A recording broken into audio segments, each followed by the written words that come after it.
大家好，我是韩瑞 and this is 7 more facts about Sweden that you possibly, maybe, probably didn't know.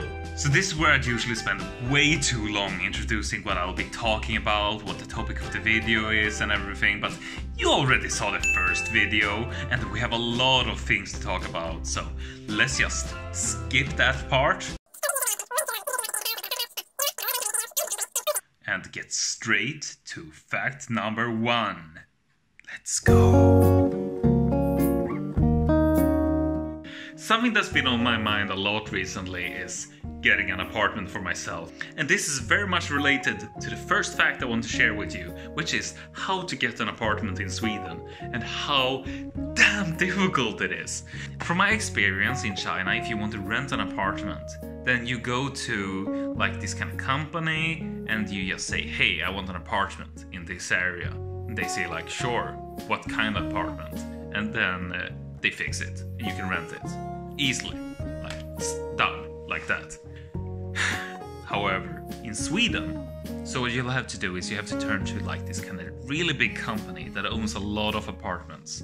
They're usually divided up by area, like Uppsala has one company that takes care of most of this, and like other cities like Stockholm, because it's so big, has a lot of these kind of companies. Anyway, we turn to these companies and you put yourself in a key. And then your priority to get an apartment gets higher the longer you've been in the key. So the thing is, every apartment that gets advertised out has like 100 people like trying to get it. A lot of the time you will need to be in a key for like 10 years before you're able to get an apartment. I've been in a key since I was, I think, 15 or 16, so that's 10 or 11 years. And it's not always that I'm picked first. Like if I'm trying to get some apartments, there will be like 2 or 3 people who has been in the key longer than me. As you might imagine, it can be quite difficult to get an apartment in Sweden. It's a little bit easier if you're a student, because then they have like other options for you, but like for a normal person in a normal circumstance, like it's real difficult. Sweden is famous for its many tasty dishes, such as meatballs and others. But we do some really weird things in the kitchen. And here are 3 of those things. One thing that foreigners seem to think is really weird is licorice. This is this kind of salty candy with, I don't know, it has a very unique taste to it, and it's actually from Finland, but we really like it here in Sweden, and my girlfriend tried it, and she thinks it tastes like Chinese medicine, but with way too much salt on the outside. So I don't know how to interpret that, but this is something that basically only Swedes and Finnish people seem to like, but if you ever come to Sweden, you should try this. It's really tasty. And I really like this, so I have this weird thing that I personally like. I don't know if other Swedish people like this, but recently this became popular. This is a licorice ice cream. So this is an ice cream that is salty. I love it, it's really tasty. So, yeah, you see, it's licorice. Wait.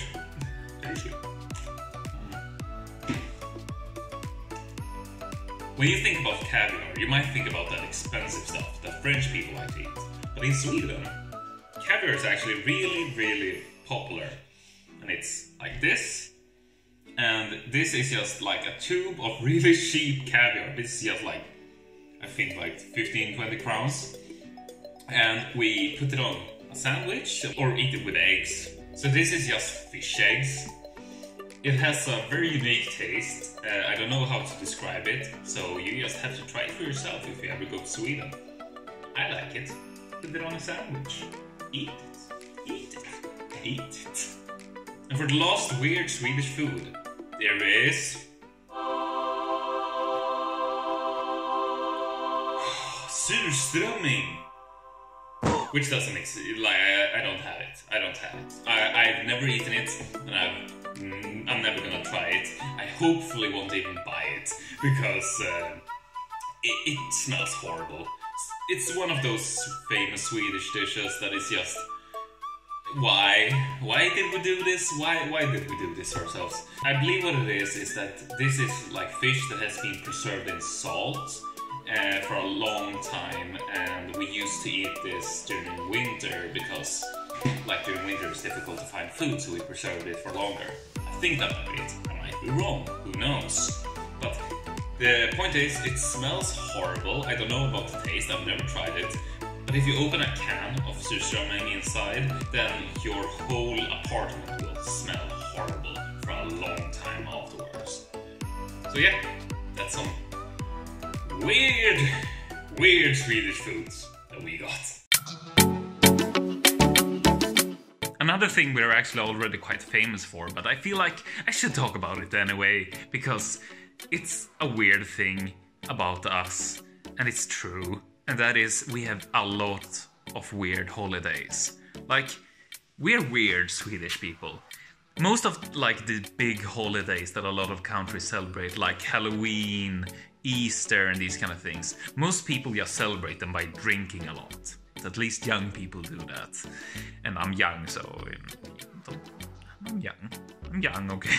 I'm just 26. But we have a lot of other weird holidays that no one else celebrates, like kanelbullens dag, semlans dag. A lot of it seems to be about food for some reason. Like, we have a lot of holidays that are just completely based around, like, go and eat this one thing.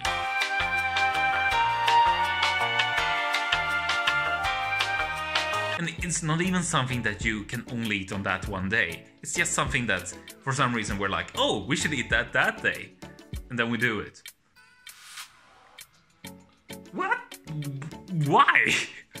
I mean, I guess we just like eating stuff and having holidays and staying at home, and yeah, I don't think it's actually more difficult than that. We actually just like eating stuff.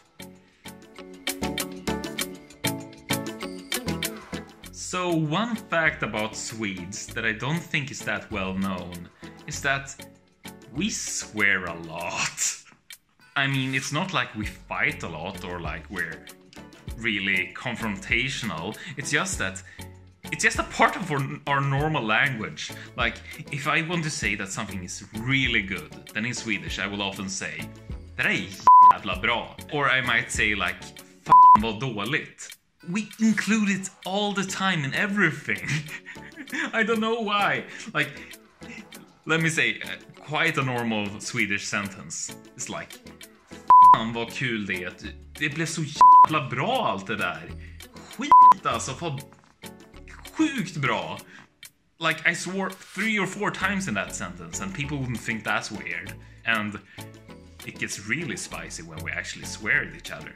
Now I will actually say a sentence in Swedish of me actually being like annoyed with someone and trying to swear at them. So it would be more like, fan vilket du är. Du är en sån din så hur fan.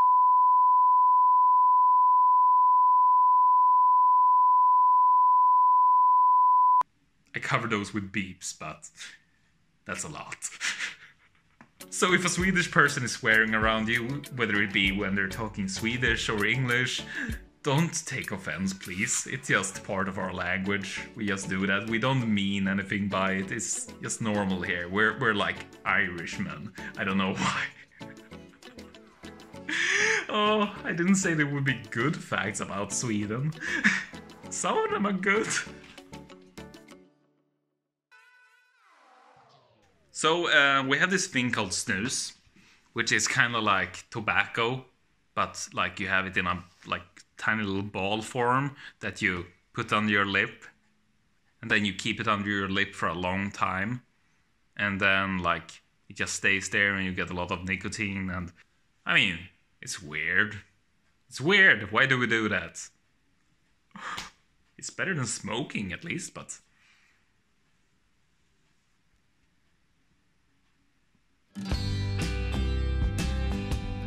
one really funny thing about Swedes is that in Swedish culture, it's not good to try to appear like you're better than someone.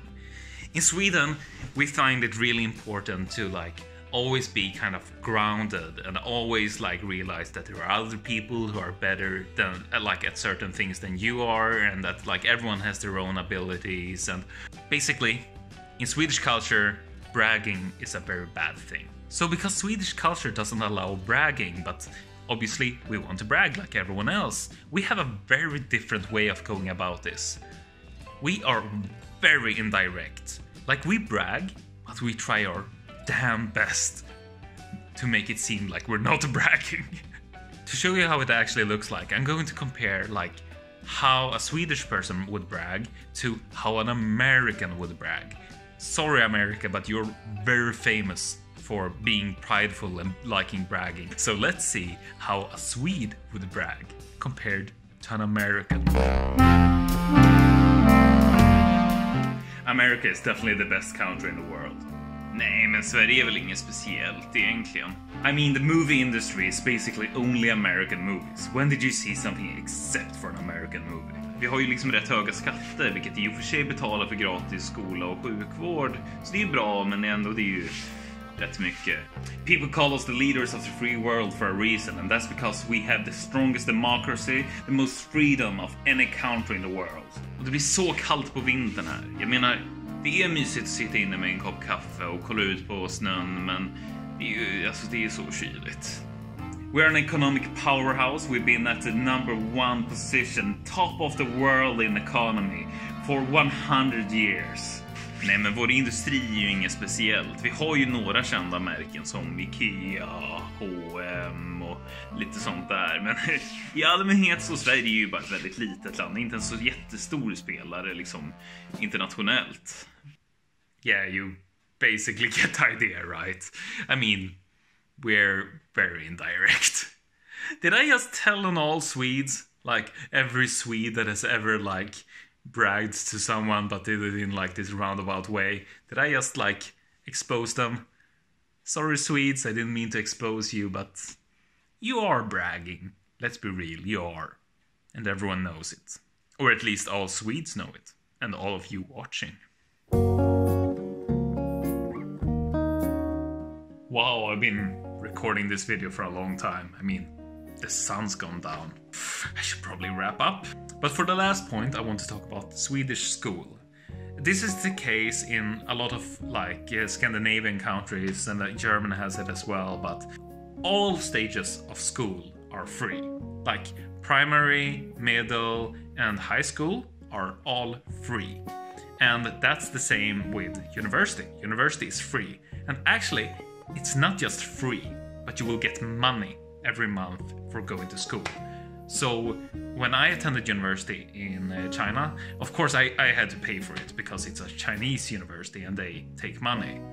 But I still got money from the Swedish government. So every month they will give you 3,000 crowns. So, I mean, I think that's great. Well, of course, because I've been studying a lot and it helped me a lot. But I think it encourages studying, and also it encourages to go to other countries and experience other things, because I wouldn't have been able to afford to go to China if it wasn't for this. It's expensive to live in another country, okay? That's something interesting about Swedish schools, but I think there's something even more interesting related to China. Because this is something I learned while in China that really surprised me. And that is in Chinese high schools, they're basically not in any specific direction, right?